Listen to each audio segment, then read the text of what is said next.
Jour J pour le vote pour le référendum constitutionnel burundais. Il pourrait permettre au président Nkurunziza de rester au pouvoir jusqu'en 2034.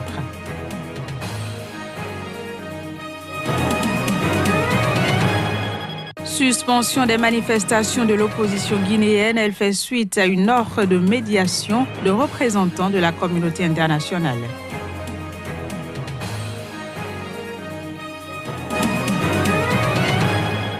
Puis, dialogue national au Nicaragua, la tension monte entre le gouvernement et l'opposition qui réclament le départ du pouvoir du président Ortega.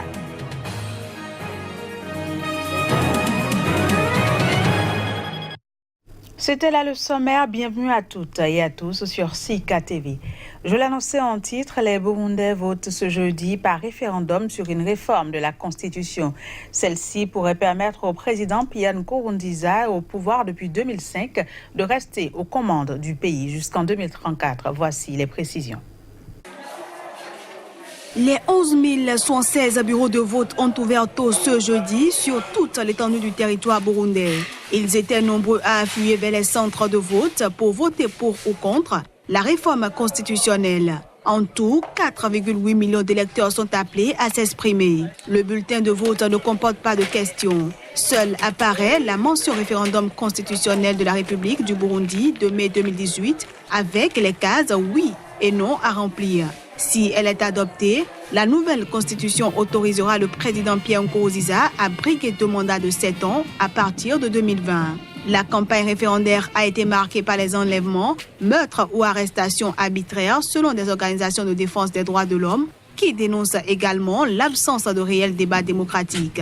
Le projet de révision a également été condamné par la communauté internationale, dont l'Union européenne, les États-Unis et l'Union africaine. Depuis sa candidature à un 3e mandat en avril 2015, contesté par l'opposition, la société civile et une partie de son camp, le président burundais a mené une répression brutale qui a fait au moins 1200 morts dans le pays et plus de 400 000 réfugiés. L'opposition guinéenne a annoncé mercredi la suspension de ses manifestations de protestation contre les résultats des élections locales de février. Cette décision intervient après avoir, selon elle, reçu une offre de médiation de représentants de la communauté internationale. Reportage. L'opposition guinéenne a suspendu ses manifestations après l'intervention des ambassadeurs, notamment des États-Unis et de l'Union européenne. Une réunion plénière de l'opposition a décidé de suspendre les manifestations de rue. L'opposition a en revanche annoncé qu'elle continuera à boycotter le dialogue interguinéen visant à trouver une solution au contentieux électoral. Elle conteste toujours la victoire aux élections locales du 4 février du parti au pouvoir, le RPG, face à l'UFDG. Le parti de l'ancien Premier ministre Cellou Dalein Diallo, principal opposant au président Alpha Condé. Elle avait manifesté en février et mars avant d'accepter début avril de dialoguer avec le gouvernement du président Alpha Condé.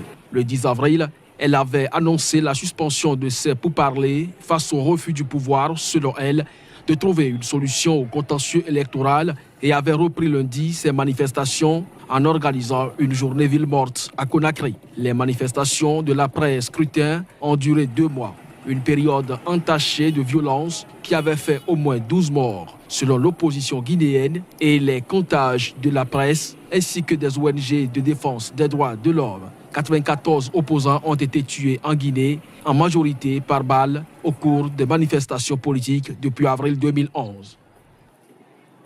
Pendant ce temps, au Sénégal, les étudiants ne décolèrent pas suite à la mort d'un des leurs à l'université de Saint-Louis. Depuis ce mardi à Dakar, les étudiants de l'université tchèque Anta Diop manifestent en représailles à cet événement. Ce mercredi, l'université était également en état de siège. On fait le point. C'est une mission quasi impossible d'accéder à l'université Cheikh Anta Diop ce mercredi. Depuis 10 heures le matin, les étudiants ont bloqué tous les accès et lancent des pierres sur les forces de l'ordre qui répondent par des gaz lacrymogènes. Pour cette 2e journée de mobilisation, le mouvement s'est clairement durci. Le campus est en état de siège. Amadou Tambadou est étudiant dans le département d'anglais. Il a un examen prévu le vendredi. Il est venu s'enquérir de la situation. Choqué, il est solidaire du mouvement. On est tous ensemble. tous les étudiants, on fait un bloc, on fait le front, on fait tout notre possible pour que l'État réagisse. Parce que ça, on n'en peut plus. Chaque année, c'est comme ça. On a tué l'un de nos frères qui s'appelle Faloussen. Et 1 heure ou bien 2 heures après, on a tous reçu nos bourses. Les syndicats étudiants de Saint-Louis et de Dakar ont décrété une grève illimitée jusqu'à ce que la lumière soit faite sur la mort de Faloussen. Ses camarades témoignent qu'il a été tué par balle. Les autorités ont immédiatement ouvert une enquête et promettent qu'elle aboutira. La famille du jeune, encore sous les chocs, s'est tournée vers Amnesty International pour voir de quel recours légal elle dispose. L'ONG avait dès les premières heures condamné la répression de la police. C'est un meurtre de plus que nous condamnons et nous demandons à ce qu'une enquête indépendante soit menée. Nous ne faisons pas confiance aux enquêtes, aux informations judiciaires parce que pour au moins une vingtaine de cas que nous avons recensés au Sénégal, les informations judiciaires n'ont abouti à absolument rien du tout. Elles ont fini par être classées au bout de 10 ans sans que les familles obtiennent justice. Cette affaire risque encore de faire secouer le Sénégal pendant de longues semaines. Déjà en 2014, un étudiant avait trouvé la mort par balle lors d'une manifestation à l'époque pour réclamer leur bourse. En République démocratique du Congo, le conflit dans la région du Grand Kasaï a eu un impact dévastateur sur les enfants. Il a laissé quelques 2,3 millions de personnes dans le besoin humanitaire. Les détails. Le conflit dans la région du Grand Kasaï en République démocratique du Congo a eu un impact dévastateur sur les enfants. De graves exactions ont été commises contre les enfants qui ont notamment été contraints de se battre, de tuer et de violer de jeunes filles et de les forcer à se marier. À propos des potions qu'on lui a données pour qu'il se sente invincible, Matisse répond. C'est comme le baptême de Kayanda. Quand ils mettent une bande rouge autour de votre tête, ils vous font disparaître. Alors, ils l'ont attaché autour de vous et vous disparaîtriez. Le baptême de Tubulundu vous rend immunisé contre les coups de poing et aucune balle ne peut briser votre corps.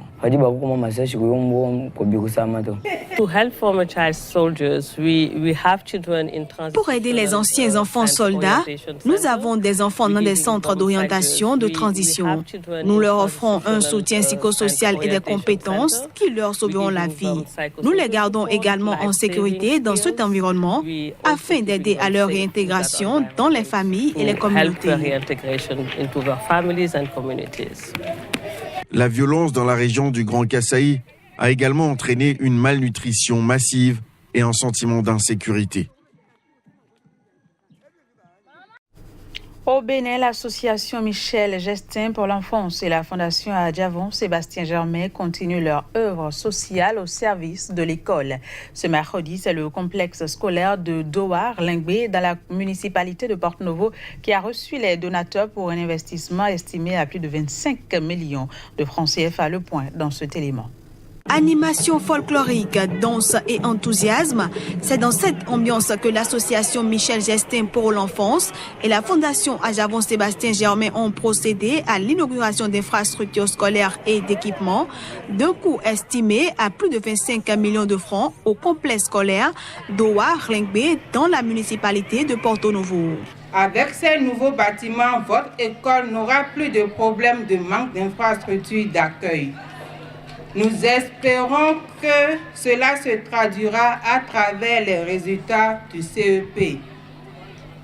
Je ne saurais terminer sans remercier Michel Gestin et ses amis partenaires qui font beaucoup pour notre pays. La précarité des infrastructures scolaires qui abritent élèves et enseignants a profondément ému l'association Michel Gestin pour l'enfance et la fondation Adjavon Sébastien Germain qui ont décidé de construire un module de 3 salles de classe plus bureaux et magasins avec mobilier pour améliorer les conditions de travail des élèves et enseignants. Aussi ont-elles complété un bloc de latrines. Pour moi, c'est important, l'éducation. C'est déterminant pour l'avenir d'un pays. C'est vous les jeunes qui allez faire l'avenir de ce pays. Il y a tellement de choses à faire au Bénin, que ce soit au niveau de l'agriculture, que ce soit avec l'évolution d'Internet et tout ça. Et c'est vrai que si on vous donne une éducation à la hauteur de ce que vous méritez, eh ben, vous serez aussi des gens forts pour l'avenir. Les bénéficiaires ont loué le geste et ont pris l'engagement d'une gestion saine du joyau. Par ce geste, vous venez de nous épargner du danger qui planait sur nous il y a quelques années. Nous vous promettons que ce joyau flambant neuf, mis à notre disposition, sera entretenu jalousement comme l'enfant qui vient de naître. Sachez que celui qui arrose est lui-même arrosé. Le Seigneur vous le rendra au centuple. Au niveau de la direction départementale, la joie est grande et la Fondation et son partenaire sont attendus sur d'autres fronts. Très chers partenaires, merci, merci infini. Merci pour tout ce que vous ne cessez de faire. La main du département est toujours tendue pour le reste de vos réalisations. Au Nicaragua, le dialogue s'est ouvert ce mercredi entre le président Daniel Ortega et l'opposition. Un dialogue tendu visant à mettre fin à la crise qui secoue le pays depuis près d'un mois. Voici les images. Cris, interruptions ou encore revendications, le dialogue national nicaraguayen se déroule sous haute tension. La session intervient dans un contexte de manifestations qui secouent le pays depuis plusieurs mois et dont les auteurs réclament le départ du président Ortega. Vous êtes responsable. Vous n'avez jamais voulu écouter le peuple et aujourd'hui le peuple est dans la rue. Le président n'a pas clarifié les choses. Il n'a pas ordonné de cesser le feu comme nous l'avons demandé, tout comme tous les secteurs privés et de la société civile l'ont demandé. Mais il n'a pas ordonné de cesser le feu. Le dialogue national nicaraguayen se déroule sous l'égide d'un représentant de l'Église catholique qui joue les médiateurs. Prennent part à ces assises le mouvement étudiant, les entrepreneurs et des représentants de la société civile qui réclament tous le départ du chef de l'État. La contestation qui a débuté le 18 avril dernier après une réforme des retraites abandonnée depuis dénonce la confiscation du pouvoir par le président Daniel Ortega, un ex-leader de la révolution sandiniste au pouvoir de 1979 à 1990, puis depuis 2007. Plusieurs attentats suicides ont ces derniers jours frappé l'Indonésie qui compte réagir. Plusieurs dizaines de personnes manifestent à Jakarta pour demander au Parlement l'adoption d'un projet de loi antiterroriste. On fait le point. Les attentats se multiplient ces derniers jours en Indonésie. Mercredi, 4 assaillants ont été abattus par les forces de l'ordre et un policier a été tué dans un commissariat. Une attaque revendiquée par le groupe État islamique. Celle-ci survient après une série d'attentats suicides auxquels ont participé des mineurs ces derniers jours. 13 personnes ont été tuées et autant d'assaillants avaient péri. J'exige que le projet de loi antiterroriste, bloqué depuis 2 ans, soit adopté immédiatement. Si ce n'est pas fait rapidement, je demande au président Joko Widodo d'émettre un décret antiterroriste car le terrorisme est un crime extraordinaire.